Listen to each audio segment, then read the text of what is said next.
அரங்கரும் அடியேனும் ஓம் அகத்திஷாய நம. அரங்கமுருகா நினது திருவடி சரணம். திருக்குறள் கல்லுண்ணாமை. ஈன்றாள் முகத்தேயும் எண்ணாதாள் என்மற்று சான்றோர் முகத்துக் களி. குற்றத்தை பொறுக்கும் தாய்கூட கல் உண்டவனை வெறுத்து விடுவாள் என்றால், அறிவு ஒழுக்கங்களில் சிறந்த பெரியோருக்கு இந்த களி என்ற தன்னை மறந்த நிலையில் இருப்பவனின் செயல் எப்படிப்பட்ட வேதனையை உண்டாக்கிவிடும்? குற்றங்களை பொறுத்து கொள்ளாத சான்றோர் பெருமக்கள் இயற்கையிடம் முறையிடுவார்கள் என்ற ஆறுமுக பெருமானே, ஞானத்தை ஊட்ட வந்த தவராஜ சிங்கமே, திருச்செந்தூராரின் சேவடியை சேவிக்கும் செயல் வீரனே, தங்களது சேவகனாக எங்களை ஏற்றுக்கொள்ள மனமிறங்க வேண்டும். அற்புதமான செம்மொழியின் திருமேனி, அழகான செந்தமிழின் திருவடி, ஆறுமுக பெருமான் தனது அருளால் ஆட்கொண்டருளிய அற்புதத்தை என்னவென்று உரைப்பது?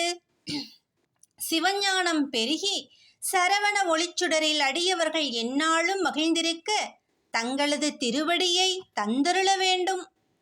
நான் என்பதற்று உயிர் பற்று உடல் பற்று இரண்டையும் அகற்றி அருள்ஞான பிரம்மமாக திகழும் ஆறுமுகப் பெருமானின் திருவடியை பற்றுங்கள். எல்லா மகான்களின் திருவடியை பற்றியதற்கு சமம். பரம்பொருளில் கலந்த பரமாத்மாவை பார்க்க வேண்டுமானால் அவரையே கேட்க வேண்டும், அவரையே நினைக்க வேண்டும், அவரையே தியானம் செய்ய வேண்டும்.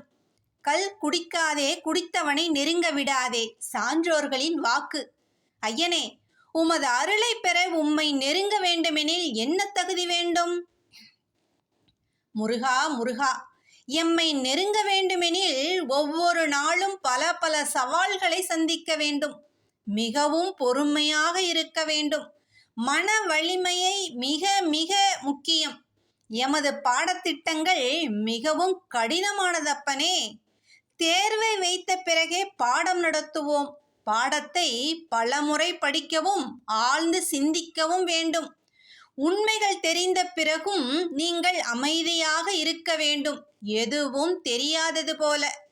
தாயுள்ளம் கொண்ட கருணையே ஞானியர்களின் உள்ளத்தை எளிதில் நெகிழ வைக்கும், நெருங்க வைக்கும். மகான்களை உணரவே புதிய பார்வையும் புண்ணிய பாதையும் புரிந்து கொள்ளும் புத்தியும் வேண்டும். அப்படித்தானே ஐயனே? முற்றிலும் உண்மையே. இதுகாரும் புரிந்து கொண்டிருப்பதாக கருதும் கருத்துக்கள் ஆறுமுகப் பெருமானின் அத்தியாயத்தில் பெரும் மாற்றங்களை உண்டு பண்ணும். ஆழ்ந்த சிந்தனையும் மேலான கருணையும் தேவைப்படும் உங்களுக்கு. பயிற்சிகள் சற்று கடினமானதாகவே இருக்கும். ஆனால் முருகப்பெருமான் விளையாட்டாகவே கற்பித்தும் விடுவார், கற்றுக் கொடுத்தும் விடுவார், கற்க வைத்தும் விடுவார். எதை எப்படி அறிவது ஞானம் என அறிவித்து விடுவார். ஆனால் அதை நாம் கையாளும் விதமும் நாம் கடைபிடிக்கும் நிலையை அறிந்து உணர்ந்தால் ஞானம் வந்துவிடும். இத்தகைய ஞானமடைய என்னதான் செய்ய வேண்டும் ஐயனே?